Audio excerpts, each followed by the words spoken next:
Practice Test 2, page 74, section 1. Summarize spoken text. You will hear a short lecture. Write a summary for a fellow student who was not present at the lecture. You should write 50 to 70 words. You will have 10 minutes to finish this task. Your response will be judged on the quality of your writing and on how well your response presents the key points presented in the lecture. Lecture A. Now, Professor, recently you wrote a letter to a leading national newspaper complaining about falling standards in both written and spoken language among students, even graduates, and saying that you deplore the way English is being debased by change and dumbing down. Yes, I said that standards are falling and that very few graduates these days can write a comprehensible essay. Their grammar and syntax is all over the place. And I do have certain regrets over the way some words have now become unusable in their full meaning because they've been sloppily misused by those who should know better, such as journalists. So, because they use, say, enormity to mean something very big instead of something very wicked, I can no longer use the word in its correct sense without being misunderstood. And there are hundreds of other cases like this. But, of course, language changes and meanings shift and change emphasis, and it's as useless to complain about that as it is to moan about the weather. The point I was making was that at the earliest possible level, children should be made familiar with the basics of grammar and syntax, how to put sentences together, and so on. But I'm not suggesting going back to the days when, as I did, you had to analyse sentences in minute detail, as if you were doing Latin. Though, of course, there is something to be said for having that kind of detailed understanding of the language.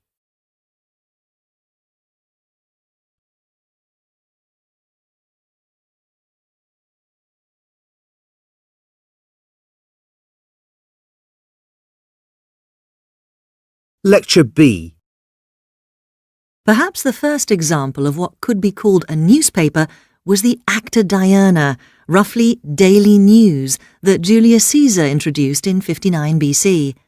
This was a handwritten news sheet posted daily in the Forum at Rome and in other common meeting places around the city. Of course, a lot of the news would be out of date in the sense that, for example, it took a long time for reports of a victory in a distant country to get back to Rome. Nonetheless, a lot of the items included are similar to those found in more modern newspapers. News of battles, as already mentioned, as well as political and military appointments, political events, and even a social diary recording marriages, births and deaths. One mustn't forget sport, if that is what you call it. Just like modern fans of football, sports-minded Romans could keep up with the latest results of the gladiator contests. People who lived in the provinces and wanted to be kept up to date would send scribes to Rome to copy the news and have them send it back by letter. Many of these scribes could make extra money by providing the news to more than one client. Quite a few of them were slaves and would go on to use the extra money earned to buy their freedom.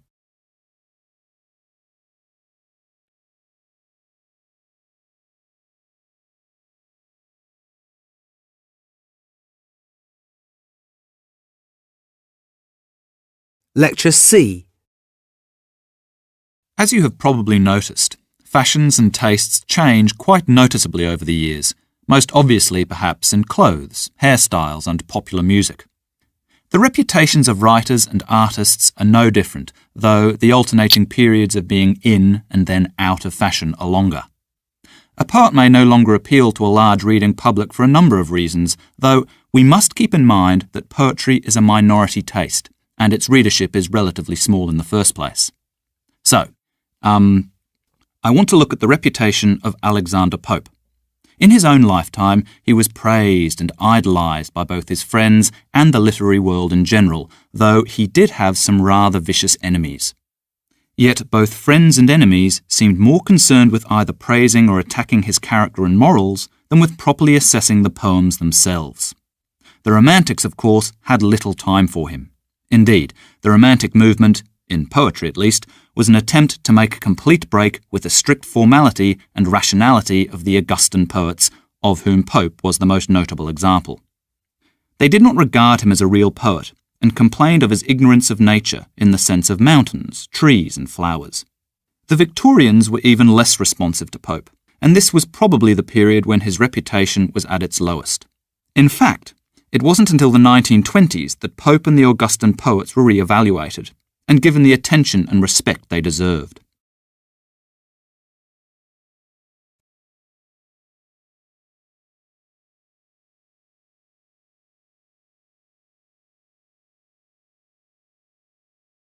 Practice Test 2, page 75, Section 2. Multiple choice. Choose multiple answers. Listen to the recording and answer the question by selecting all the correct responses. You will need to select more than one response. Recording A. It now seems likely that the earliest printing presses were, in fact, simply the common screw presses used for crushing oilseeds and herbs, or even for doing more domestic chores, such as pressing fabrics, adapted for printing.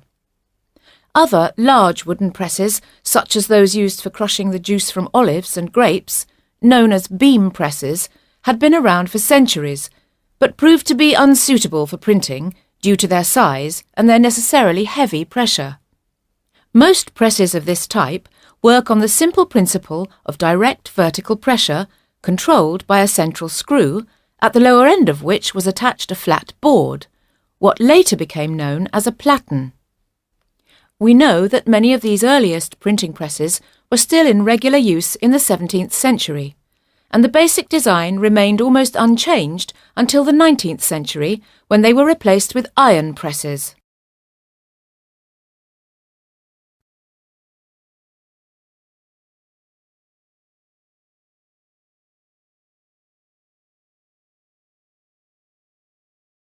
Recording B. Technological change has had a profound effect on the way music is made and how it sounds, as well as on the way we listen to it. New technologies, and I mean this in the broadest sense, not just electronic devices, can alter the sound of music and, in the case of electronic recording systems, affect the economics and distribution of music. For example, the innovation of the valve trumpet in the 19th century changed the sound of the orchestra. Now, everyone has easy access to a wide variety of music, but it is arguable whether this has increased our understanding of it. Before radio and recorded music, those who could afford it would have pianos or pianolas, mechanical pianos that played a role of sheet music, so the basic ability to read notes off a page was more widespread. However, these days, regardless of whether or not we are musical experts, there is no doubt that music enhances life, and with the internet, sites to download music from, file sharing and so on, we have access to more music than ever before, and a lot of it for free.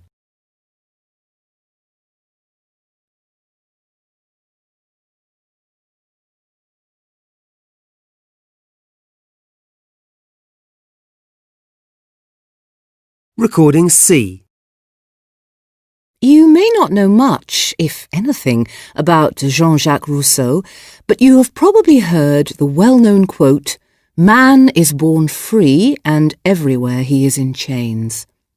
In his early work, Rousseau argued that mankind was happiest and at its best in a state of nature, that is, before the creation of society and civilization. He saw society as artificial and corrupt, and that good people were corrupted by it. The Social Contract is perhaps the most enduring and well-known of his books, covering pretty well every aspect of man in society. However, in this book, his attitude to the condition of man in a state of nature changes. In such conditions, man is brutish and competitive by nature, and there is no law or morality. Therefore, because it is easier to survive by joining forces with others, people form societies to better fight anything that might endanger their situation. Rousseau's political philosophy has had a profound influence on later thinkers, even though, or perhaps especially because, it is open to many interpretations. But political philosophy is not everybody's cup of tea. In his own time, Rousseau was a bestseller, with novels such as The New Eloise and especially Émile, though even the latter is not free of his constant desire to improve society. It illustrates his ideas about the best form of education, which involves educating a child's emotions before their reason. This too had a profound influence on educational theorists.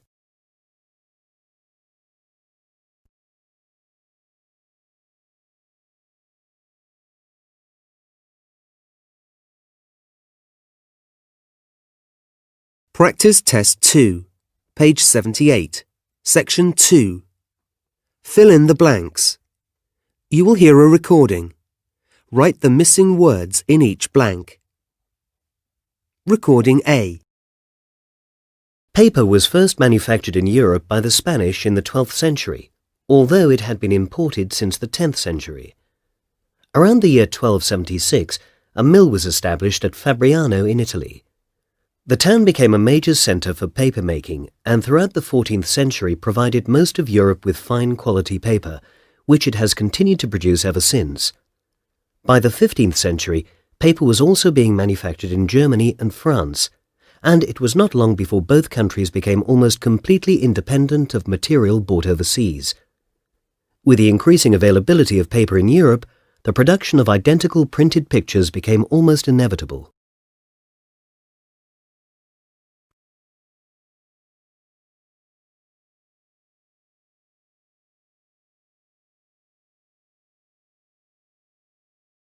Recording B. The spinal cord, the link between the brain and the body, is a band of nervous tissue about the thickness of your little finger that runs through the backbone. Nerve cells, called motor neurons, convey electric impulses that travel from the brain to the spinal cord, branching off at the appropriate point and passing to the various parts of the body. Similarly, sensory neurons transmit messages from organs and tissues via the spinal cord to the brain. But the spinal cord also functions without the brain having to intervene. It alone controls those actions called spinal reflexes that need to be carried out very fast in response to danger.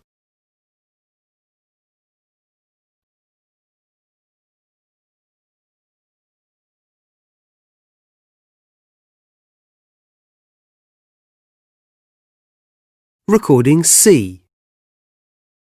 The growth of the modern state brought with it the development of mass political parties and the emergence of professional politicians. A man whose occupation is the struggle for political power may go about it in two ways. First, a person who relies on their political activities to supply their main source of income is said to live off politics, while a person who engages in full-time political activities, but who doesn't receive an income from it, is said to live for politics. Now, a political system in which recruitment to positions of power is filled by those who live for politics is necessarily drawn from a property-owning elite who are not usually entrepreneurs. However, this is not to imply that such politicians will necessarily pursue policies which are wholly biased towards the interests of the class they originate from.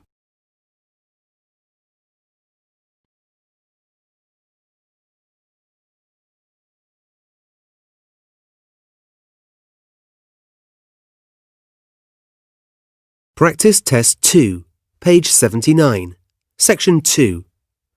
Highlight correct summary. You will hear a recording. Choose the paragraph that best relates to the recording. Recording A.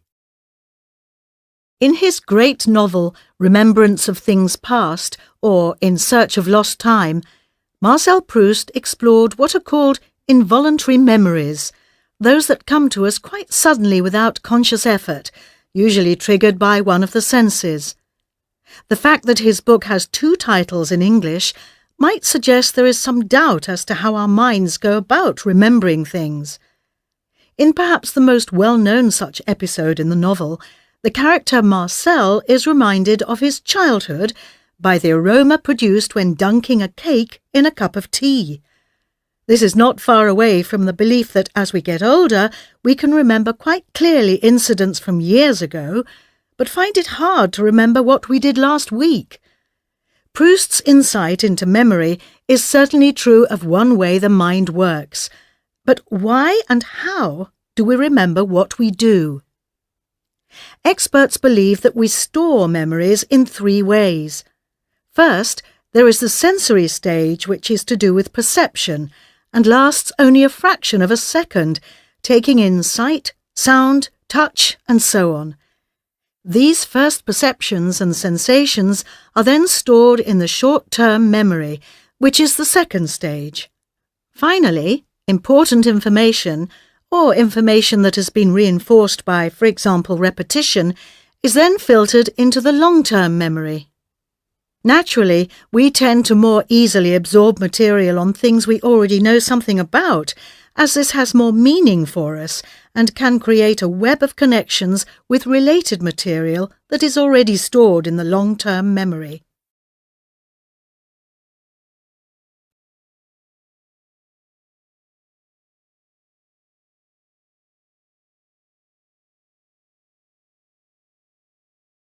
Recording B. I want to look now at the 3 main approaches historians have taken towards the English Revolution, or Civil War.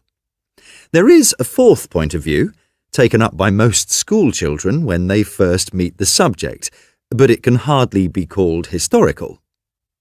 On the one hand, school children tend to have a romantic image of the Cavaliers, who were supporters of the monarchy, as aristocratic, charming, flashily dressed, and up for a bit of fun. On the other hand, they tend to regard the Roundheads or Puritans, who were followers of Oliver Cromwell, as miserable, working class, dressed in black, and insisting on a life without luxuries. It isn't difficult then to take sides. The first approach, which prevailed up until the middle of the 20th century, was that the revolution was part of the age-old battle between Parliament and the monarchy, with Parliament representing the traditional rights of Englishmen against the attempt by the royal family to increase its power and dictate law. In reaction to this, the second approach saw it as a working-class revolution and an important stage in the development of capitalism. In other words, they saw it as a class war and a forerunner of the French Revolution and those that came after. Historians who supported the third approach saw that things weren't as clear-cut as the others thought. Instead of seeing the revolution as the result of long-term trends in the country's history, and therefore almost unavoidable, they focused on the details of the period immediately leading up to its outbreak and allowed for its unpredictability. The 2 sides also weren't so clear-cut, with some aristocrats supporting Parliament and some members of the working class fighting on the side of the monarchy.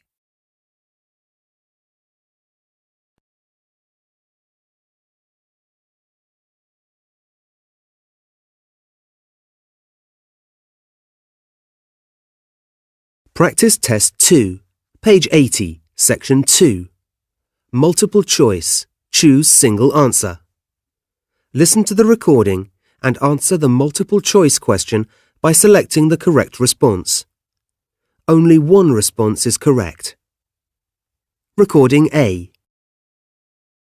How would you define reasonable as it is used in law? For example, you are allowed to use reasonable force when defending yourself. It seems to depend on how serious the situation was, whether it was possible to resolve it by peaceful means, whether you were ready to try those means, and, finally, the relative strengths of those involved. Now, most men know, and they've probably grasped this from their earliest years in the school playground, that when it comes to blows, fights don't stop until one of you is in no shape to do any damage to the other. The criteria mentioned seem a bit fuzzy to me. how can you convince a jury you were ready to try and talk your way out of it when the other person would have none of it? And besides, he was quick to land the first punch. Also, you can strike the first blow and still plead self-defence. Of course, you again have the problem of convincing people that the threat was so great that you had no alternative apart from getting beaten up yourself. Reacting calmly and rationally to a perceived threat is not easy to do. Recording B. Randall Jarrell, the great American critic and poet, once defined the novel as an extended piece of prose fiction with something wrong with it. Now, nothing is perfect, and you don't have to look very hard to find something wrong, or perhaps just something you don't like, about any work of fiction you care to name. Where, we might ask, does the editor come into this? And is it beneficial to an author to have an editor who is also a novelist? You would think that being a writer themselves, familiar with the process of writing a novel and its demands, they would be able to get inside the head of the author and be sympathetic and understanding of what needs to be done. This is not an unreasonable assumption to make. However, is it not possible that there is an opposite side to this? Editors might, from their experience as writers, possibly unconsciously try to make over the submitted novel as they themselves would have written it. The ideal, one supposes, is for the editor to see the book through the author's eyes, but if they apply their own creative talent to the job, they might end up seeing it too much through their own eyes, and, in this way, take no account of the author's original intentions.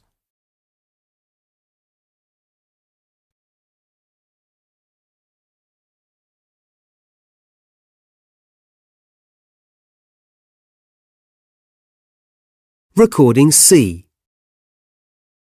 It is claimed by neuroscientists, among others, that speaking 2 or more languages increases cognitive abilities and in some way rewires the brain, as it were, in a way that positively affects how the brain works.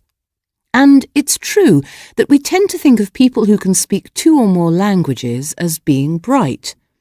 Learning a language is, anyway, good mental exercise, not to mention its benefits in introducing you to other peoples and cultures.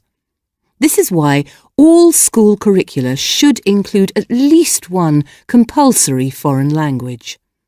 Anyone who knows 2 languages will find that in certain circumstances they compete for position, the vocabulary of one getting in the way of the other. Often, bi- or multilingual people find one language more suitable for expressing certain kinds of thoughts or feelings. There is another view on being bilingual, not from a neuroscientist, but from someone whose business involves words and language. Brought up in a bilingual home, speaking Greek and French, and also fluent in English, she is old enough to remember when her native language, Greek, was also in effect 2 languages. There was the formal correct form, katharevousa, which was taught and spoken in schools, written in newspapers and books, and so on, and the everyday demotic language you used with your friends. As for her view on bilingualism, she says that you end up with a split personality.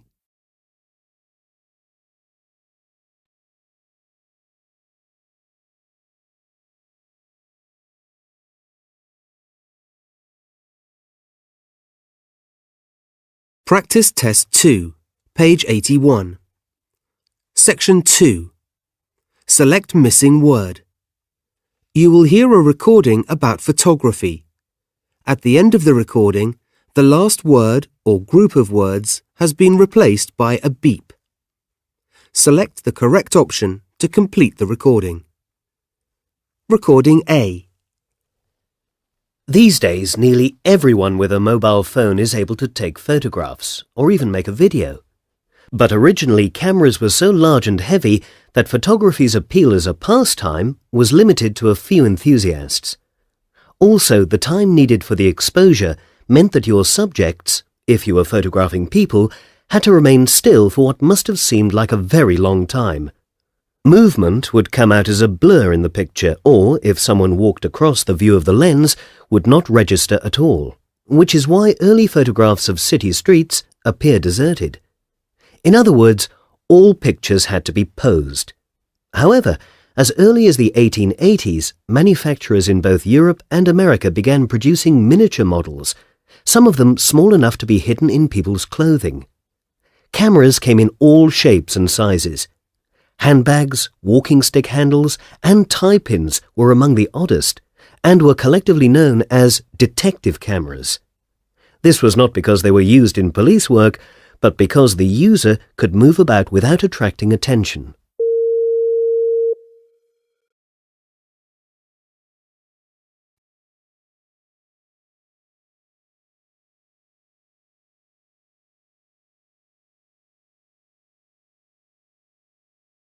You will hear a recording about career aspirations. At the end of the recording, the last word or group of words has been replaced by a beep. Select the correct option to complete the recording. Recording B. Most, if not all, young men and women have dreams of the future which include themselves, their families, and possibly their country.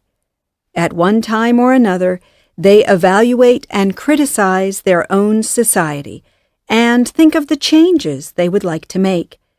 For most people, however, the biggest contribution they can make to their society's development and change is through the careers they will follow, rather than through direct political action. For the lucky few, their careers will be interesting as well as allowing them to make a measurable contribution to the growth of their country. This is why it is important to know something about the career aspirations of young people and the reasons for their interest in these ideal careers. At the same time, it is equally important to consider whether their aspirations are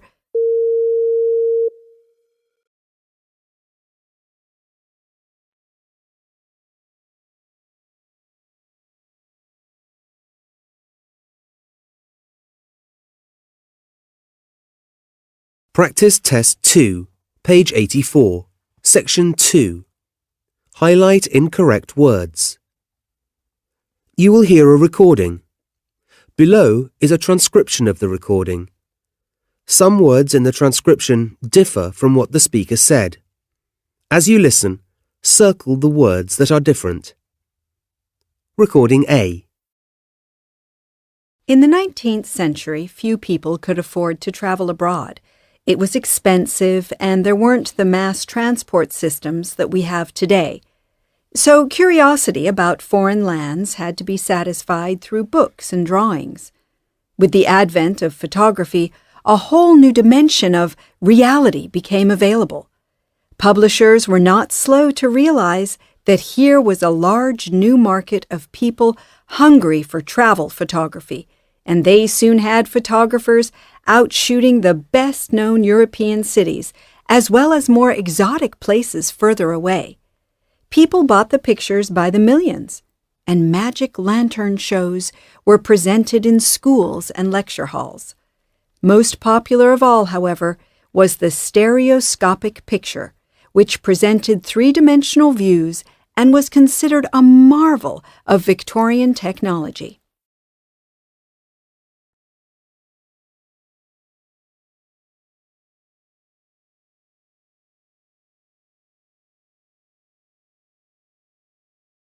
Recording B.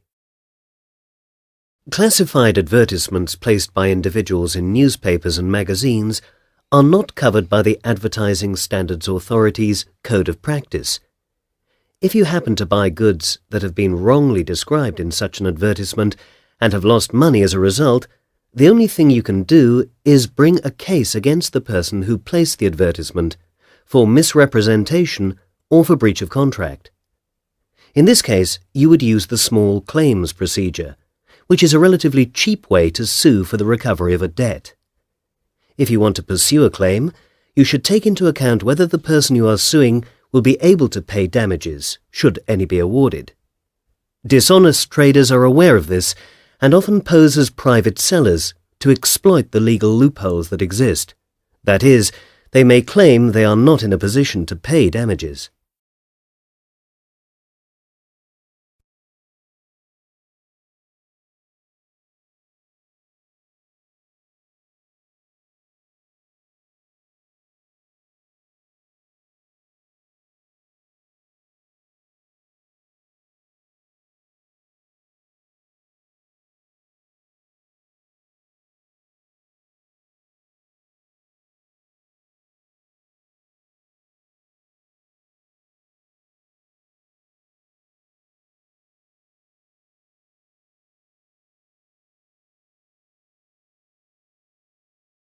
Practice Test 2, page 84, section 2. Write from dictation. You will hear some sentences. Write each sentence exactly as you hear it. Write as much of each sentence as you can. You will hear each sentence only once. Like humans, owls can see in 3 dimensions. Modern art now does better than stocks as an investment. Commercial necessity was the reason given for the decision. Grants are available to those in financial difficulty.